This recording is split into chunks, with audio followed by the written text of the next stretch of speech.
जी हाँ दोस्तों, बहुत बड़ा अनाउंसमेंट किया है सारेगामा हम भोजपुरी ने और खेसारी लाल के लेके। तो बहुत बड़ी अपडेट है, तो वीडियो में आप लोग अंत तक बने रहिएगा। तब तक हमारे चैनल पर नए आए हैं, आरआरपी साथी पर नए हैं, तो आप लोगों से यही रिक्वेस्ट है कि चैनल को सब्सक्राइब कर लीजिए। और चलिए जानकारी दे दे। तापमान बढ़े अलावा गर्मी चढ़े अलावा एक गाना के टाइटल लिख के चढ़ाया गया है और गाना का नाम ये रहता है कि अलग रहता है। भौकाल पहले से सारेगामा हम भोजपुरी बना रहा है और कुछ अलग तरीका से फर्स्ट लुक जारी किया है, जैसे रोड पे घूमते हुए और ऑटो के सीन दिखा के किसका इंतजार हो रहा है, तो वो लोग बोलते हैं खेसारी लाल के गाने का इंतजार हो रहा है।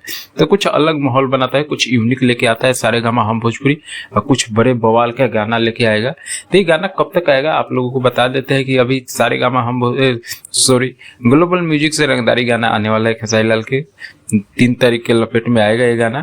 तो इसके बाद यानी 4-5 दिन के अंदर में ये गाना आएगा, क्योंकि भौकाल बनना चालू हो गया खेसारी लाल का और ये गाना बहुत बड़े लेवल का है। तो सारेगामा हम भोजपुरी कुछ नया तरीका में ले आने में माहिर रहता है। खेसारी लाल का बहुत टाइम से नहीं आ रहा है, तो सारेगामा हम भोजपुरी से आते ही गाना बवाल करेगा, धमाल करेगा और कमाल करेगा। तो आपका क्या राय है कमेंट में जरूर बताइएगा। एक गाना कैसा रहेगा? गर्मी बढ़े वाला तापमान बढ़े वाला बा, गर्मी चढ़े वाला बा।